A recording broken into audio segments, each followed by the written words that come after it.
Hi, everyone. Welcome to Unchained, your no-hype resource for all things crypto. I'm your host, Laura Shin, a journalist with over 2 decades of experience. I started covering crypto 5 years ago, and as a senior editor at Forbes, was the first mainstream media reporter to cover cryptocurrency full-time. Subscribe to Unchained on YouTube, where you can watch the videos of me and my guests. Go to youtube.com/c/Unchained podcast and subscribe today.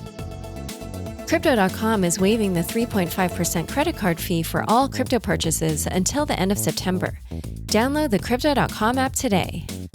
This show is sponsored by Gods Unchained, the digital card game that offers true ownership to players. It's fun, engaging, competitive, and has more NFTs than any other Ethereum game on the market. You can try the game out at playgu.co/unchainedpod. Today's guest is Matthew Leising, reporter at Bloomberg and author of Out of the Ether, The Amazing Story of Ethereum and the $55 million heist that almost destroyed it all. Welcome, Matt. Hey, Laura. Thank you very much. Congrats on the publication of your book, Out of the Ether, which comes out the week after this podcast drops. Tell us what it's about. Thank you. Yeah. So it's an early history of Ethereum, starting, with Vitalik and going on through his life and how he came to invent Ethereum and the co-founders that he gathered around him and the ups and downs of launching the network.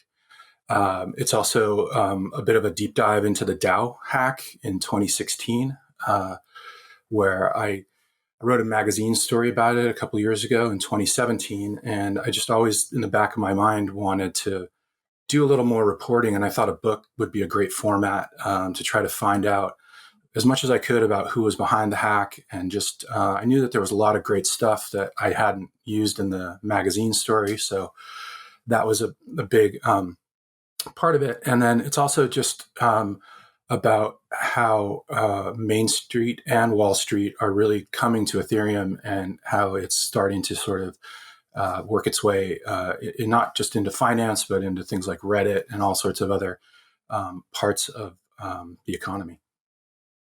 As you mentioned, one of the main catalysts for you to write the book was that earlier article on the DAO attack. How did that article come about? Well, so I remember that Friday in 2016 when the DAO was hacked, I was homesick on my couch and I looked at my phone and was like, I was aware of the DAO. I had paid a little bit of attention to it.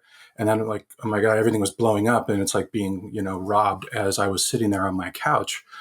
And I thought it was fascinating, but it wasn't the right time at Bloomberg to really be talking about the DAO or Ethereum for that matter.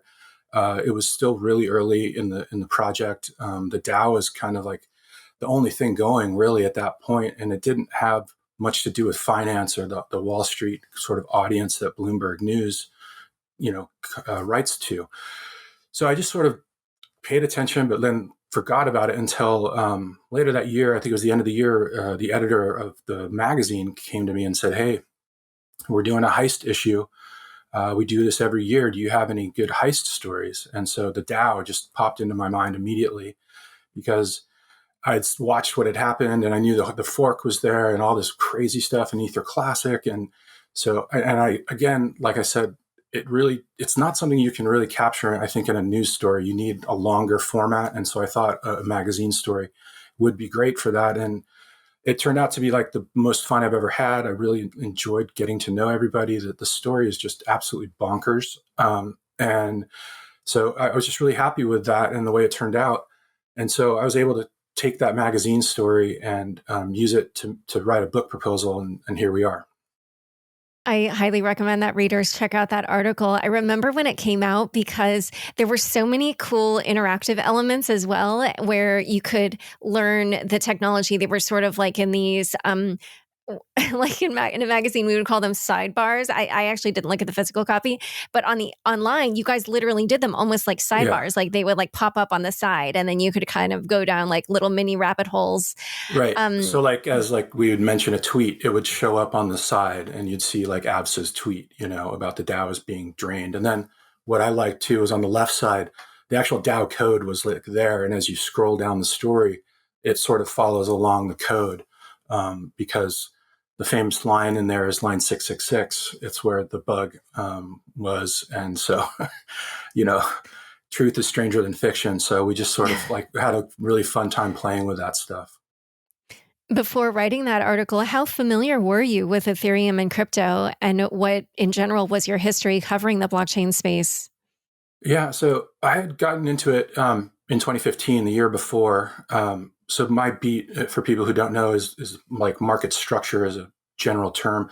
It's how markets work or don't work, how they're being updated, manipulation. I covered Dodd-Frank really closely because that was, a real-time regulation of the swaps market.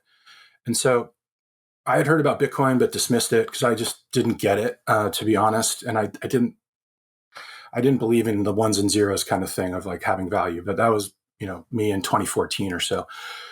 Once in 2015, I got I read something about the blockchain and what it could do in terms of a back end and how it might apply to all these financial markets that I covered. So I said to my editor, I'm like, hey, I want to cover blockchain. And he's like, great, what's blockchain?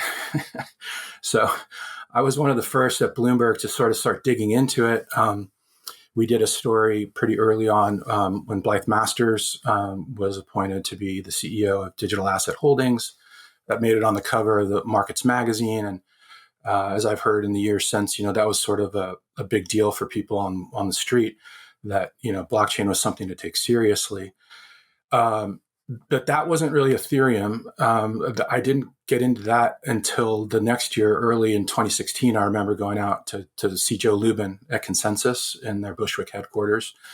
And he made the light bulb go off over my head, after repeating the phrase world computer enough times. I just it just really kind of took it from this sort of abstract thing that I'd been writing about and made it a lot more concrete to me. And after that, we still say it's early days, and this was 2016, and it was really early days. There was really very little to point to in terms of a real project or something you could do besides buying and selling ether. So that's what then the DAO happened, and that was obviously a huge deal. I think it was what put Ethereum on the map. It was wildly ambitious, and it just ended up going down in flames in front of everyone. And that's kind of my arc to the DAO. And so since 2015, I've been writing about crypto in all sorts of ways, but mostly the sweet spot for me is where the two meet in terms of finance and, improving efficiency for corporations and supply chains and stuff like that. And you mentioned that after you had written the Ether article, the Ether Thief article, you used some of that to write your book proposal and get this book deal. But at what point did you realize that you wanted to write a book or that this could be a book? I knew once the magazine story was done, I was like, this is a great tale, and it's got tension in it, and there's all these funny mishaps, and I thought it would just be an amazing device to string throughout a book where you could keep the reader's attention on this heist part. And then in other parts of the book, say, this is why this is cool. Here's Ethereum, and here's Vitalik, and here's Gavin Wood. And so it was really just when I realized that this is a wonderful storytelling device to try to bait the reader along, there's this crazy heist going on and I'm going to lead you through it. And I think, especially I was hoping I'd find somebody who was behind it, which is nobody's done that, they're still out there. And so once that sort of cemented in my mind, I knew that was a great structure. And so I put the book proposal together. The funny thing is I couldn't get an agent to save my life. I tried everybody and I got nothing, and I'd given up. And out of the blue, I think in January of 2018, an agent just got in touch with me and asked if this was still available, and he became my agent. And so it was tough. It was a tough sell, I think, for people because it's a technical issue. And so he had heard through the grapevine that you were shopping that book proposal, or because that doesn't normally happen. No, I had sent it to him. and he just Oh, didn't respond. I don't think he responded for months. And all the other responses I got were like, "This is pretty cool, but we're not sure we could sell this." That's really what an agent cares about. So and then so I'd gone through that with dozens of agents, and just so anyway, I had given up. I didn't think I could sell it, and then this guy came out of the blue, and we were able to whip up get the proposal in shape and sell it to Wiley. huh, yeah. I know normally journalists don't do this, but you could have come to me and I would have tried to help you get an agent. All right, I'll Yeah, remember that. literally the woman who connected me with my agent just randomly emailed me right before this Okay. podcast recording, which is kind of, I hadn't talked to her in a really long time, but I'm like ever so grateful to her. Yeah. Anyway, so I did see at the end of your book that you thanked your sources, and you said that there were more than 70 sources for the book. How did you go about reporting this book? Through the Ethereum or the Ether Thief story, I gotten to know a lot of the guys in the Robinhood group. Those are the good guy hackers. I've known Joe Lubin for a long time. I've known Vitalik and interviewed him a couple times over the years. So I think, luckily that story in 2017 was well received. And I think people thought that I did a good job. So I think I had a bit of trust built up among people in the community. So when I started going out and asking if I could talk to people, I got pretty much everyone said yes. I got a lot of access, and it was great.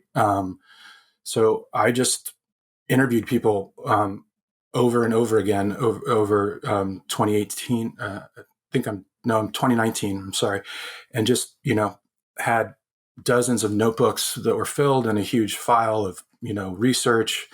And like with Vitalik, I think I interviewed him for about 10 hours total over several different times. I tend to just want to get in there and interview somebody for about an hour. I record it on the record, and because after about an hour, I just kind of lose focus. So then I go back and do it again with them, like a few days later to follow up on things and just to continue the conversation. And that's sort of how I've been doing it for a long time. It's just the method that works for me. So I know the audience will want to know if you found out who the DAO attacker is, but before we dive into that whole part of your book, why don't Yeah. we just discuss the earlier part of Ethereum's history, and then we can get to that. Yeah. So what are some of the things that you learned about Ethereum that you didn't previously know, or that you think a lot of people don't know? I knew that the original group of people that Vitalik gathered around him were, problematic, I guess you could say. There a lot of different personalities. It was very random how that group came together. There was really no rhyme or reason. It was just the people who reached out to him after he sent his white paper around and said, "Hey, I want to help." And so, there were people who did that for wanting to help code. There were people who wanted to maybe get in on this and get rich. There were people who did it for a lot of different reasons, and it made for a very strange group. As you know, within 6 months, people were fired, and there was a reorganization, and there was a lot of infighting and just clashing of egos, I think is the way to say it. So I had sort of known that generally, but what I didn't know is that like that first sort of bloodletting in Zug, as I call it in the book, where Charles was fired and Amir Chetrit Charles was fired. Hoskinson. Yes, Charles Who's, Hoskinson. yeah, gone on to found Cardano. Correct. After that, it didn't get any better. The Ethereum Foundation was just a mess, sort of from the get-go, and throughout the period of when I'm writing this book, the infighting continued after that through 2016. There was a big part where they tried to they brought in a professional board of directors and hired an executive director. That whole process was really kind of loosey-goosey, and there's one of my favorite stories in the book was right as Ming was hired. She was complaining on a text string about the board and how they were already being difficult, and she wanted to fire them. She thought she was texting her sister, and she was actually texting one of the board members.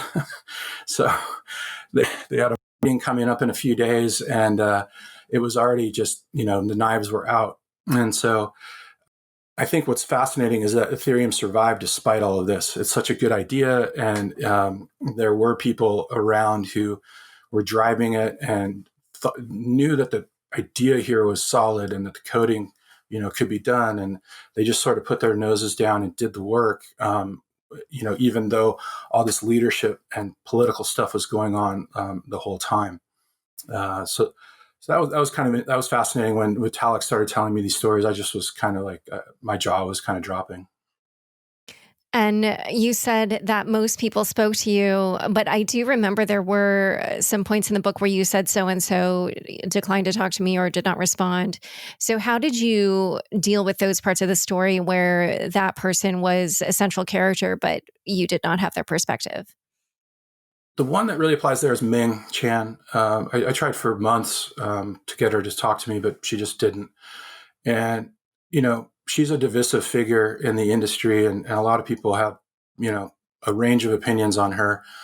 And I told her that, and so I really wanted to get her thoughts on it. And unfortunately, I wasn't able to.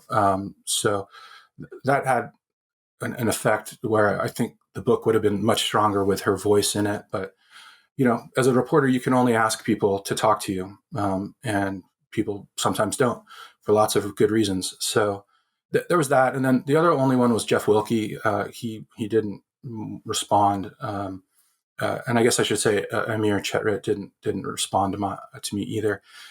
As you probably know, and your reader or your listeners might know, they're sort of out of Ethereum and have been for a long time. So I think I think some people just didn't want to revisit the past. And so I would say, though, that, the majority of the book, I had on the record people in the room, like almost like 95% of the time, So I was, as a writer, that's what you hope for. And I was really happy that I did get that access and that people did trust me to tell the story and to get it, hopefully right. And just to clarify for people, Jeff Wilkie was the lead on the Go Ethereum client for a long time, and Amir Chetrit was a co-founder who was removed from the project at the same time as Charles Huskinson. And I think we already said Ming Chan was the executive director of the foundation. So now let's talk about your quest to find the DAO attacker. I could see just from the way the book was written that was like a real driving force for you. So how did you go about doing that? Well, yeah, it was. It always bugged me that, that people just sort of got away with that. And I know it's a twisty and turny story, and then the money was returned and all of that. But wait, what do you mean the money was returned? Not from the hacker. The stolen ether was returned to people for, everybody got their money back who had money in the DAO. And then the hacker, made some money with the Ether Classic chain. Oh, right. Right. So, but the big haul there was the ether that was stolen from the DAO in the first place. And it was, put back by the hard fork. Right. So, I don't know.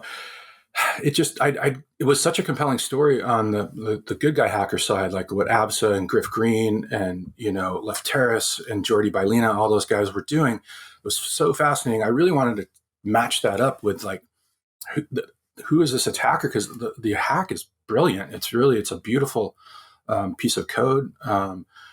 It's actually longer than the DAO itself, like the contract to attack. It's a two-step thing. And so I just really as a storyteller, I just wanted to try to find that side of the story. And I knew I heard a name, or not a name, but I'd heard of people in Switzerland who were rumored to be involved. And I thought if I had a book, in front of me, and a lot of times, as you know, as a reporter, Laura, people will open up to you about a book in ways that they might not if you're going to have a story out in a day based on what they said. So, and that did turn out to be true.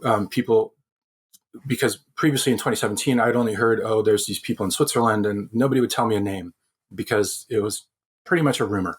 There wasn't a lot of hard proof. So I started there and I got names and I started doing some work, and I found somebody who was very good at forensics on the blockchain, and just started really digging in and asking for help and doing, homework and talking to people.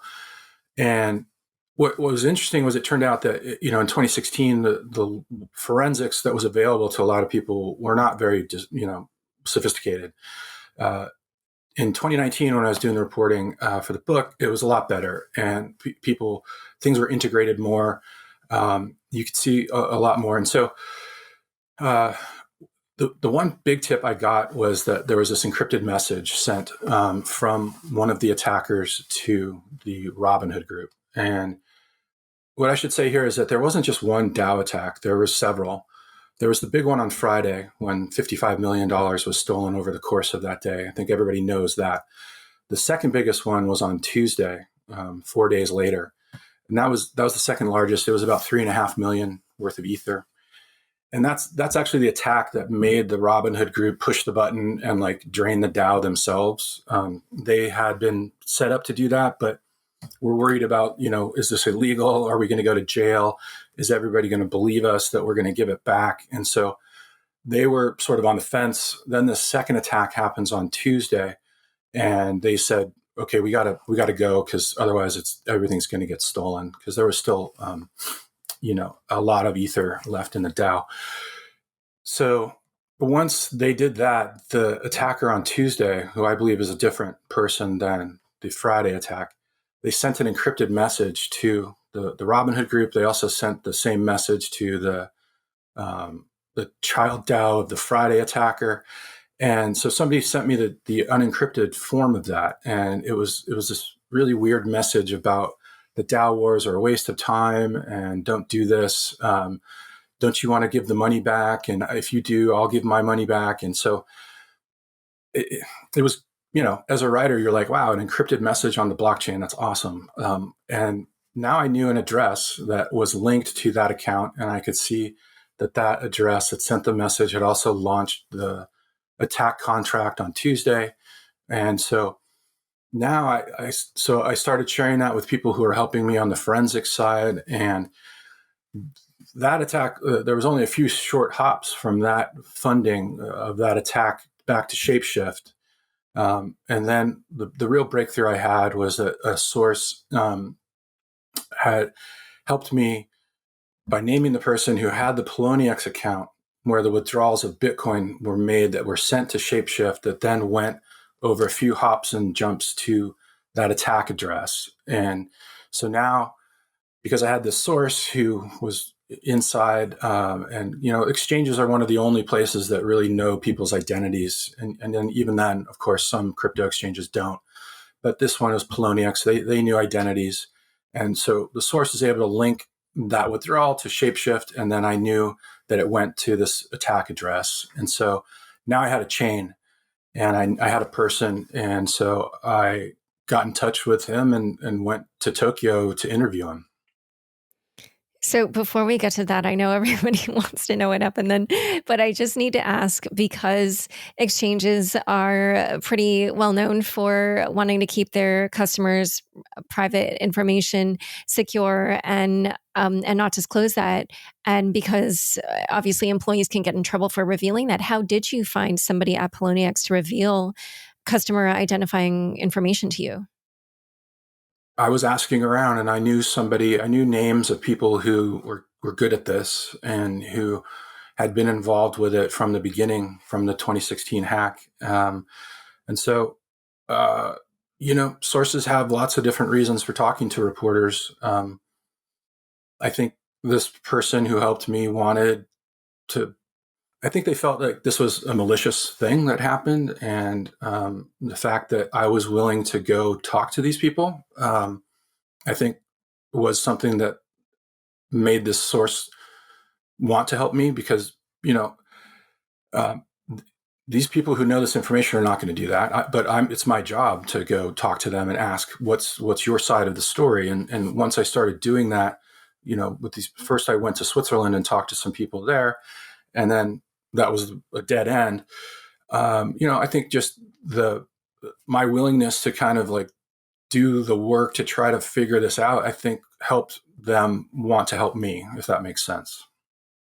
And one other thing I was curious about, and maybe this is more of a writer question, but Why did you even reveal that, like, it was somebody at Polo who helped you? Do you know what I mean? Like, why would you say, oh, this information that I got for my book came from this place? Well, I want to be as transparent as possible. So I want to always have as many details to back up the story and to tell people to, give you a sense of this is why I think this is worth reporting. So I thought that, using the name of the exchange wasn't going to give anyone away, in my opinion, and it lent more weight to what I was saying and reporting. So, there's always a balance when you're using unnamed sources. You want to give as much information to the reader as possible so that it seems credible while still protecting the person's identity who's helping you. And it sounds like that source kind of had already made up his or her mind to help you. But I wondered, did it take any convincing? Because I would imagine the threat of them losing their job would be a deterrent. So I just was curious to know if you had an argument that you used, or if this person, if it wasn't necessary. I think the other thing that happened was, I got put on this wrong trail and went to Zurich to talk to somebody who didn't have anything to do with the attack. And that was because I got, the bad information from the source, and that happens from time to time. So, and that was a strange conversation I had with the person in Switzerland, and it's all recounted in the book. It ended up being kind of lucky for me, I think, in a way, that this person, I think they felt bad because they'd sent me on to the wrong person. But then they also saw that I was willing to, travel to Europe and do the work to go try to figure this out. And then on top of that, like I said before, there was more information to work with in 2019. And when I knew that address that sent the encrypted message, I sent that to the person and said, hey, can you help me trace this? And it was a lot easier to trace that back to the source than anything having to do with the Friday attacker. That's one big reason I think they're different. The Friday hack, where 55 million was stolen, those tracks were covered really, really well. It's pretty much impossible from the blockchain evidence to piece that to say where it came from. They used mixers, some that don't even exist anymore, hops all over the place. And if you see the stuff that I have on that transaction, it's crazy. It's like one of those things where they've got the boards and the strings and things are going all over the place. And it's like, if I'm not the FBI, forget it, right? Then on the Tuesday attack, they were a lot less careful. And it was, I figured it out. I backtraced it and I was able to do it just looking at Etherscan. And so, sorry, that's not very good in my opinion. And so that, we're talking about two different things here. So I just want your readers, I don't know who did the Big Friday hack. I'm not sure anybody will know that unless it's the Europol or the FBI or somebody like that. This Tuesday attack was a lot less sloppy, was more sloppy and easier to track. Yeah, so we're going to talk a little bit more about these two people that Matt potentially fingered as DAO attackers. But first, a quick word from the sponsors who make this show possible. This episode is sponsored by Gods Unchained, the digital card game that offers true ownership to players. Cards are minted on Ethereum, meaning users can trade, sell, and program their assets however they like. A new expansion set has just released, with limited edition cards and ERC-20 chests available for sale. If you miss out, you can hunt these down or previously sold out chests on third-party sites like Uniswap. This game is the real deal. Helmed by experienced TCG legend Chris Clay of Magic the Gathering, Arena fame. It's fun, engaging, competitive, and has more NFTs than any other Ethereum game on the market. You can try out the game at playgu.co/unchainedpod. For the DeFi heads out there looking for a new opportunity, why not go grab some chests? How much in fees are you paying for your crypto purchases? Crypto.com is waiving the 3.5% credit card fee for all crypto purchases, which means you can buy crypto with a 0% fee. Apart from your crypto purchases, you can also get a great deal on food and grocery shopping too. Get up to 10% back on Uber Eats, McDonald's, Domino's Pizza, Walmart, and many more when you pay with your MCO Visa card. No card? On the Crypto.com app, buy gift cards. and get up to 20% back from merchants like Whole Foods, Safeway, Burger King, Papa John's, and Domino's. Download the Crypto.com app today and enjoy these offers till the end of September. Back to my conversation with Matt Leising. So one thing that I noticed back in the winter was that you had tweeted that you'd met the DAO attacker above a Foot Locker in Zurich. And I remember this tweet because I forwarded it to somebody and said, "Oh, Matt found the DAO attacker. This means I should be able to." But I went back to search for it, and you've since deleted it. So I'm going to give a spoiler, which is that person that you seem to have tweeted about, you've mentioned here in the show that they were not the DAO attacker. So then why did you end up including that person in your book? I wanted to tell this part of the story chronologically. And so as I went through it and reported on it, I thought that person was, that's who I thought it was. And I had the best information I had at that time. So that's why I went to Zurich and spoke to him. Then it turned out that it was wrong. And so then I go through that in the story as well. It's like, that was a real hard thing for me to hear. I was off there, but now it made me sort of like rethink what I had and what I knew to be true. And that was this attack address. And so I started digging into that to try to figure out what can I know about this from like Etherscan records. And that's where I realized that, I can trace how these accounts were made. And that led to the breakthrough of this person in Tokyo. I say it at the end of the book. I have qualms about using a term like the ether thief because I don't know that these people actually did it. I do believe this person I interviewed in Japan is associated with it, but I don't have a smoking gun, and I lay it out for the reader as straight as I can with a lot of quotes directly from our conversation, and I want to leave it up to readers to make the determination for themselves. Again, it was kind of a narrative device on my part. And at that time, I was excited about that part of the book. I don't think I knew at that moment that it was wrong. And so I think once I realized it was wrong, I went back and deleted that tweet. And so, but it's just a string. It's a string it's like my journey in trying to find the hacker. And so that and in a book format, it's really nice to be able to do that because this was over about a year's worth of work. So it was an arc. Now I got it. Okay. So when you tweeted that, at that time, you thought that the person was the DAO attacker. Okay. Now, and then you delete it. Oh, now I understand. And then you kept that part of the narrative sort of to make it like the quest part of the book. Right. Okay. Right. And that's why I don't name the person in Switzerland, because there's no need to do that. But I wanted to tell that story, and he was a character in my quest and my journey on that, for that part of the story. I see. Okay, so now let's talk about the person that you do name, which I saw you also excerpted this part of the book for Bloomberg online. So I'm sure by the time this comes out, people will be chattering about this person. But this person that you named as a possible copycat DAO attacker is a man named, why am I doing air quotes? His real name is Tomoaki Sato, and you can feel free to correct that if I pronounce that wrong. Who is he? So he is... he's been involved with Ethereum in Japan for many years. He started, it was called Smart Contract Japan. He had gone to DevCon 1 in London, I think in 2015, and had met, all the co-founders there, and then went back to Japan.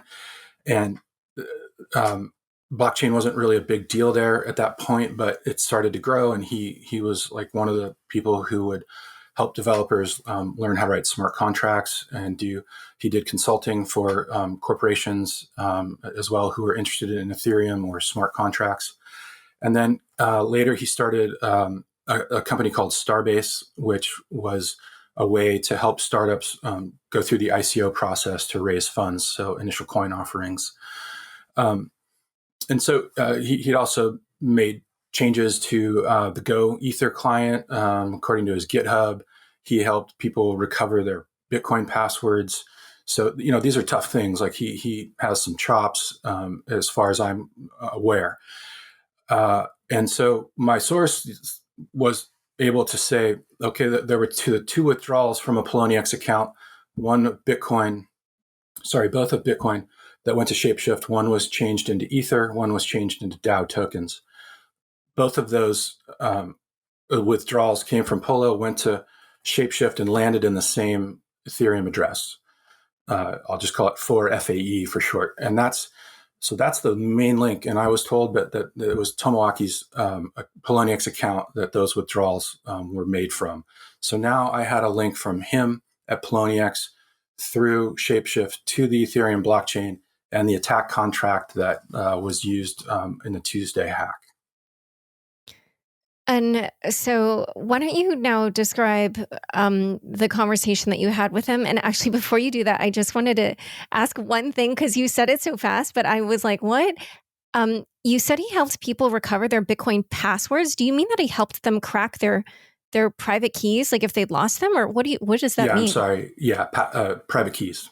Oh my gosh. Okay. I think that's, extremely hard. Which is very, very difficult. Yeah. Wow. Okay. Yeah. I'm not even sure if I knew that was possible, but all right. So tell me, what your conversation was like and how you approached it. Like before you went, kind of, what were you thinking about how you should conduct this interview to extract a confession? Yeah. Yeah, that would have been the best.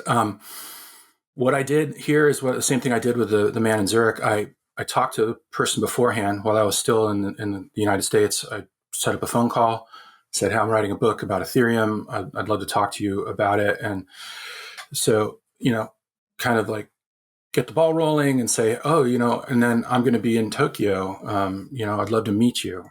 So that's how we met. He didn't know at that point what I wanted to ask about, but I knew that I had to have an in-person meeting with him. Otherwise, you start asking questions like this over the phone and they're going to hang up on you. So it's just a way of getting in front of people and showing them what you have and getting their side of the story. So that's how I did that. And then I arrived in Tokyo, and I was nervous. I wasn't as nervous as when I interviewed the man in Zurich, because that was the first time and I didn't know how it was going to go. So I'd kind of been through it already a little bit. And I felt like this time in Tokyo, I had better evidence and I was a little more confident. So we sat down and spoke for over an hour on the record. He allowed me to record it. And I started, going through it, and I said, I want to show you something about the DAO. And so I started with the encrypted message, and I showed it to him, and I said, did you send this? And he looked at it and laughed, and he said, no, I don't think I sent that. And I said, okay. And I had like Etherscan records up on the computer. And I said, I want to show you what I think happened here. And I showed him, this is where the encrypted message is. And here's how I link this back to Shapeshift. And went through the whole thing with him and said, and I was told that this account at Poloniex belongs to you. And is that true?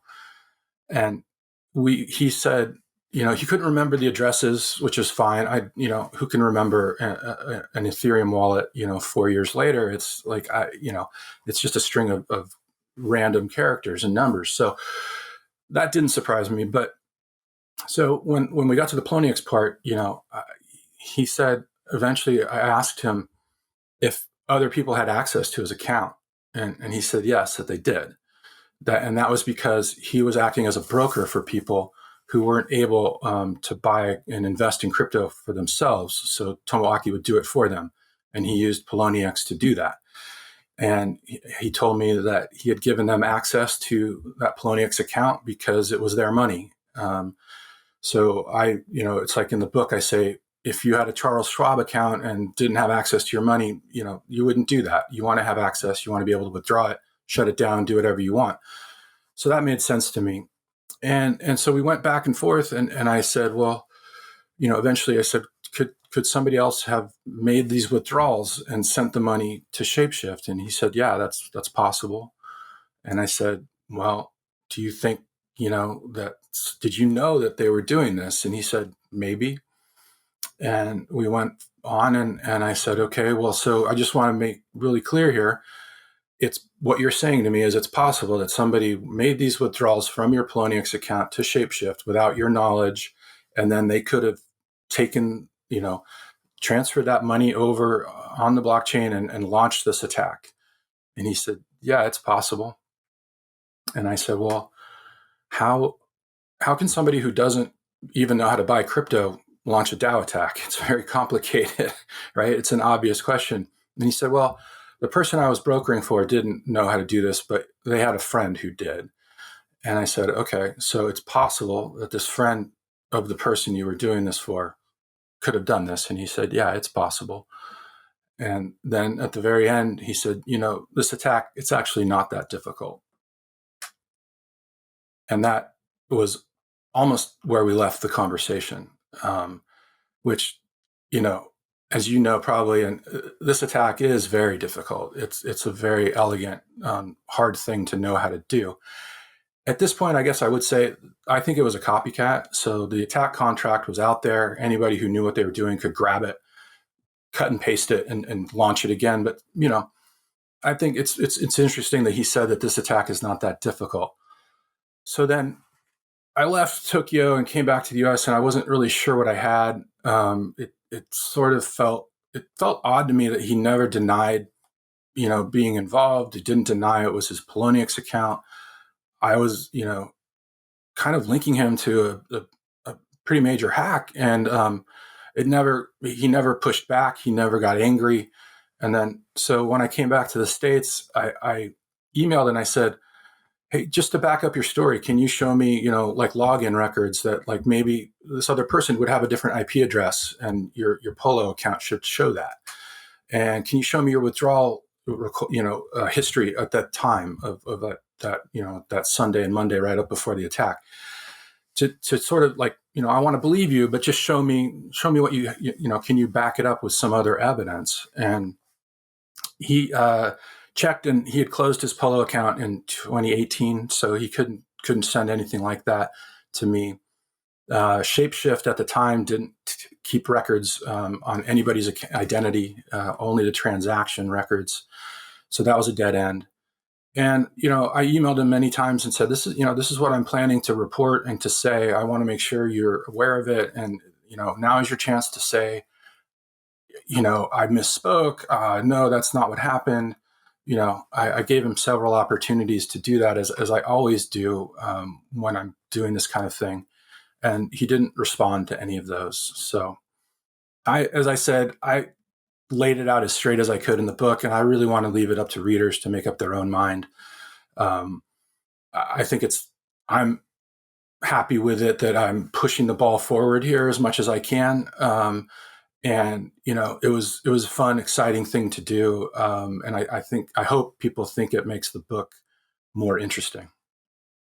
Yeah, one thing I realized is maybe important context for people who are newer to the space and less familiar with some of these exchanges is that sequence of events going from Polo to Shapeshift, and then after that doing the attack, the Shapeshift stop is a way of doing an exchange of tokens, crypto to crypto exchange, without having that being attached to your identity, because as you mentioned, Shapeshift didn't take identifying information. So, and that was a behavior that the original DAO attacker had also used, where they had taken, I think it was Bitcoin from an exchange, converted it to Ether via Shapeshift, and then after that, commence the attack.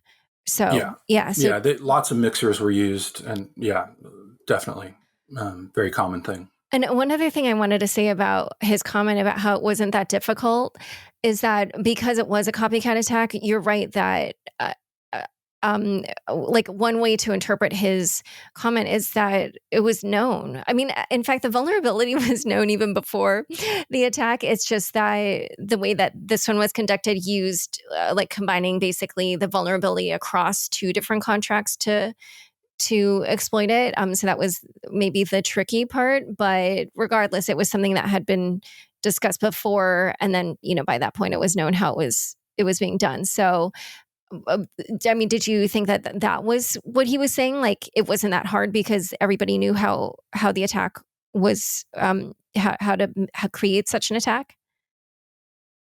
No, I took it as, he was saying like that. I took it at face value that this wasn't that big a deal. And that's how I read it. And that's what I still think to this day. And I think another point is there were a lot of vulnerabilities that had been identified in the DAO, but the actual exact spot where you needed to attack it had not been made public by anybody until the Friday hack exploited it.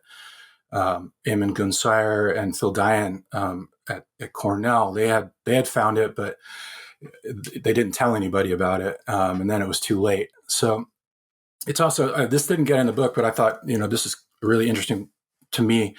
When I was like triple checking this, I had some people help me, and we looked at the attack contract on Friday, and that attack, and it's clean. It's like really well done. It's and then we looked at the Tuesday attack, and it's like all over the place. It's got all these line breaks, and it's like sloppy, and that's another reason why I think this was a copycat. And so I just thought that's really cool that even the code looks different. It's like the person who showed, like when we were doing this, they're like, oh God, look at this code is terrible.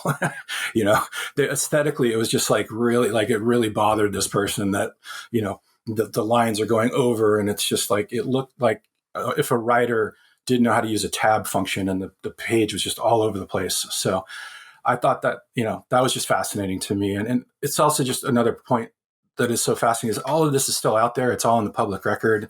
And, the things that you can find in the blockchain space, like it never forgets anything. So I find that one of the more amazing parts of this new field. And did you look into any of Tomoaki's business associates to see if there were any people who seemed plausible as the person who he could have been dealing with, who had access to the account, who could have perpetrated the attack? No, I did a little bit of research, but it wasn't very fruitful. And the way I understood it from him, it's like this wasn't necessarily a business contact. It was just somebody he was doing this for. In one point, I think in one of the quotes he gave, he said to me was that this person who he was brokering for couldn't do it in their local area.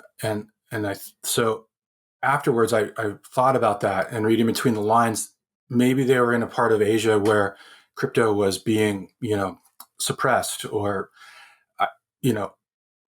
total wild speculation. North Korea is a tough place to do crypto, right? So if I'm just making that up, but I think parts of China, it's more likely. There are places where, you can't really get online to do that. So I feel like it maybe wasn't necessarily that this person didn't know how to do it. It's that they were excluded because of where they lived from doing it. And if that's the case, then it could be somebody who's very good at this, but, is hindered because of that issue. Yeah, and that's how I read that part of your book, that it was, it had to do with some kind of jurisdictional issue. So one other thing is that at the end of your book, as Ethereum Classic emerges, you write, quote, "Some of the ETC Ethereum Classic supporters were bad people, but I never planned to write about this part of the story anyway. From the outset, I wanted to stop after the hard fork." Why was that your intended stopping point? I think because that is a whole new era, in my opinion, in Ethereum, excuse me. The ICO craze had already started, and it obviously got going really in 2017. And so I knew that I was going to be, picking up the story from Vitalik, in 2013, and I went even back further in his life and wrote about his upbringing and his high school, and so I knew I was going to have a lot of years to cover, and I wanted to cover them in detail. And so I felt like that was a natural stopping point, because I feel like that's the next point where somebody could write a whole new book on that chapter that started with the Ethereum Classic and then went on to the ICO craze and Bitcoin hitting 20,000 and Ether going to 1,200. And then here we are, with 3 years later, like the DeFi, stuff is you can draw a direct line from that to now. So I also like getting into the Ethereum Classic and stuff. It's complicated. I like complicated things, but it gets really complicated. And then you don't have an Ether scan for Ether Classic. You don't have the tools that are there. Like the Ethereum community has created all these amazing tools to keep track of things and to investigate. And so I just knew it would be even harder to do any work, on that chain. And so for those reasons, I felt like that's where I wanted to stop. And you did also say that you felt that was a whole other story to tell and a whole other book. And you said, you're not going to include that story. But I was curious, do you want to hint as to what happened there with, Ether Classic coming on the scene? You mean why I said there were bad people involved? Yeah. I'm now paraphrasing the rest of that quotation, but you were talking about the early months of Ether Classic, and you were saying that's like almost a whole other book. Yeah. Well, so many different people who I knew on the dev side are still like seriously traumatized by that, like that period. I think there were like one person I know, like I think was battling with suicidal thoughts, and people were coming after the Robinhood group, had helped fix take care of the DAO issue. That group changed into the White Hat group that went forward, and was some of the members were different. And the White Hat group was sort of involved with when Ether Classic came on the scene, because suddenly they had all this Ether Classic on their hands, and they didn't know what to do with it. And I think there were threats being made. I think that there might have been some major criminal elements involved throughout the world. And when I talk to some of the guys about this, they get really upset. And so it just struck me that, these guys have been doing this for free for months, and they were exhausted. And then they had this whole new problem on their hands, and people were like coming after them, coming after their families, legally threatening them, and doing other things, that you'd probably just nobody would want to go through. And so that's what's sort of informing me on that point.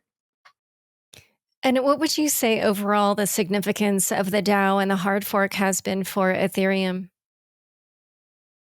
I think a big lesson was that there should have been a cap on a DAO. It shouldn't have been allowed to just, to pull in 150 million and then go to 250 million when Ether went up in price. I think that was a mistake. I think there should have been a sort of emergency brake or some sort of, way of stopping what was going on when a problem was, came out. They certainly knew that there were a lot of bugs. Many different people had gone through and found different problems with it, but nobody was, willing to say, well, we should not do this. We should take a break. There were calls for that, but what I mean is that the community wasn't willing to go along with it. I think that comes down to everybody had money in the DAO. Everybody. It was the only thing really going at that point for Ethereum. And so I think that those are the lessons. Unfortunately, I don't think they're being heeded very well. You could see in the DeFi moment we're in right now, projects like Yam are collecting over $100 million in mere hours, and that had no audit, and so it's crazy space. People are going to do what they want to do, and the reason why is because that's what Vitalik wanted. His original idea was, I want to give people a platform for creating whatever they want to create, and on using this system of distributed global computers. And so when that's the goal of and the reason for it, you're going to get everybody on the spectrum from doing really well audited and security wise projects to people just throwing stuff, cutting and pasting, basically forking Uniswap, to all these things. And so that's just people in this space have to make peace with that, because I think that's just what it is. You also talk a little bit in your book about corporate adoption of Ethereum. And here now you've been talking about how DeFi is also taking off on Ethereum. In general, where do you expect Ethereum's next chapter to go? And what are you looking for as this plays out? I think if we're following the 2017 script, there's going to be a big boom and bust here with DeFi projects. We've already seen a few. People are going to get hurt. People are going to lose a lot of money. But what's going to come out of that is a whole new sort of Lego piece to this environment that is now going to work. And even though like there were bad actors and people, got greedy, it's like it's going to be, I think the lending and the collateralization part of this ecosystem is going to be battle tested and be ready to go forward, kind of like the fundraising piece was battle tested and shown to work in the ICO boom, even though, the vast majority of those projects were scams. But it showed that now for the first time, people can raise money directly from their users. That's an amazing advance in how people can raise capital. Here, we're seeing really interesting developments with lending and earning interest and incentives to lend people your crypto. Of course, nobody should think that 1,000% API is ever sustainable, but for maybe 2 hours it is. So good luck getting in and out of that. But what I find fascinating is I think that these people are building, and it's a kind of a cliche, but people kept building through the long bear market after the ICO craze, and here we are, and we have a whole new chapter in ETH. So I feel like it seems like that's how really important pieces of this ecosystem are getting created. For your coverage going forward, do you expect to stay focused on Ethereum in particular, or will you branch out? Because obviously Ethereum has these scaling issues, although, I mean, it is transitioning to 2.0, so it's unclear how dominant it will remain. But do you expect that you'll stay focused on this one blockchain or cover all of crypto generally? Well, I think I think I'll stay focused on Ethereum, but also if there's an ETH killer, as people always say, that will get my attention as well. I think it's fair to say that so far there isn't really a competitor. That doesn't mean there won't be. And of course, seeing how ETH 2.0 plays out will be really interesting, and whether that does solve some of the scaling issues. And I think I'll also be covering like the things like MetaMask going mobile and now having a browser so people can, start interacting with Web 3.0 stuff is fascinating. And I think has the potential to really start driving some crazy disruption and innovation. When all like that's another piece of the puzzle here. And something I wrote about for Bloomberg a couple of weeks ago was, another promise of Ethereum was that, and we didn't get into this, but I think it's really important. It's to help people get their privacy back online and to have control over their data and to, be in charge of what they do and who sees what. That's been completely lost in Web 2.0, and it's pretty much by design because there wasn't a payment method embedded in the web. So data now became the currency, and your data about where you're clicking and shopping and all that became really valuable, and is why the web experience is so terrible. And so I'm hopeful that a lot of really good ETH devs are working on this stuff all the time to make that new sort of web where users have much more choice and privacy becomes a reality. And you gave a few hints about this in your book. And so I just wanted to ask, crypto journalist to crypto journalist, but in general, how would you say covering crypto is different from covering other industries? It's very different from Wall Street. I think it's much more idealistic in a lot of ways, much more naive in some ways. And I think those go together in a lot of cases.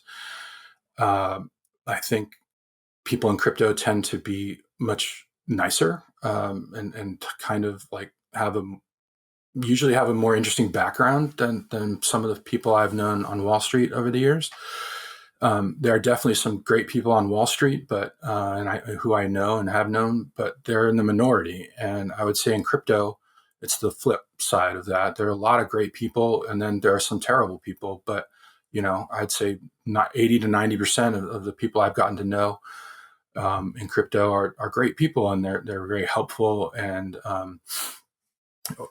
especially to a reporter who, I need to ask a lot of dumb questions to try to figure stuff out. It's nice, and they're open, and you don't have to jump through the hoops of, try to go get a quote out of JP Morgan. It's going to take you a week of PR emails and stuff. And so it's that's very refreshing to me. The pace of it is also just off the charts, as you know. I mean, it puts Wall Street to shame. They have like an annual year about every 3 weeks. I would agree with that. So I saw you tweeted, we're also doing a blockchain linked special edition of the book that'll prove the rarity of 1,000 copies with an amazing new startup. Can you tell us about that? Yeah, this is really cool. So Luxo is the blockchain. It's started by Marjorie Hernandez and Fabian Vogelstetter. Fabian was one of the core devs on Ethereum. And they've created a new blockchain that's basically based on Ethereum smart contract. And what they are doing is one of their first appeals is to the fashion industry, where you want to be able to prove that your Gucci handbag is real and not a fake, right? So you can register it on the blockchain, and you can then point, if you want to sell it, or you just want to show somebody that, no, I didn't buy this, on Hudson Street. It's actually a $20,000 handbag. That's the problem, of it. And sometimes they're using chips, to do that. But the blockchain, is great for that because it has an immutable record. And so what we thought with the book is, I played around with like an NFT kind of idea, but that doesn't seem to really work with a book. But we're going to be making a special edition. It's going to have a new cover, and then there's going to be a QR code on the back. And that's going to be the public key. And then inside the book, if people who order this, there'll be a note card with your private key, so that you can now register your book online, or on the Luxo blockchain. And, it'll probably have a number, and then, it's yours, and it's kind of cool. Or, you can go and sell it if you want. And so there's so many great things in this industry to get involved with, and to kind of, prove that this is interesting with a book. So that we messed around with a lot of ideas, but this is where we landed. And so I'm hoping to have that, in a couple of months. So it's going to be, I'm really excited about that. And will you sign that, or is the special edition part of it the key on the back? Yeah, so you're going to sign it with the private key that's in the book itself. So everyone I think they're going to, and we're still working this out, so I apologize if I screw it up, but the QR code is going to have to be the same for every 1,000. But that's like that'll take you to the Luxo blockchain. And then you'll have a private key that I'm going to make and add, put into the book for you to then link up and say, okay, now I'm signing, this transaction proving that this is my special edition number 55 or whatever. Oh, I see. Yeah. And then if they want to trade it, then they have to physically mail the copy, like an eBay type thing? Yeah, I guess so. Yeah. And we're hoping to get some of the co-founders to sign a few of these and auction them off for charity, and have do stuff like that. Just have fun with it. So I'm hoping that's going to be ready in a couple of months, like I said. Cool. I'm filing this away for my book. I'm like, I should think of something fun, blockchain related. I'll be your guinea pig. Okay, great. Thank you for signing on. And is there anything I didn't ask you about the book that you wanted to say before we go? Well, I don't want to leave the impression that it's just about the DAO. I think there's way more than that in the book. And one thing that I liked, that I didn't necessarily set out to do, but that I think came across well, is I think I got a really nice picture of Vitalik and his life and where he came from. And I think obviously people know a lot about him, but I think there's a lot that they don't know. And so there's that aspect to it that I was really happy with. And, it's there's like the DAO. If you buy this thinking it's just about the DAO, you're going to be disappointed. It's in there, but it's definitely not the majority of the book. And when you say, his backstory, how would you say he changes over the course of the book?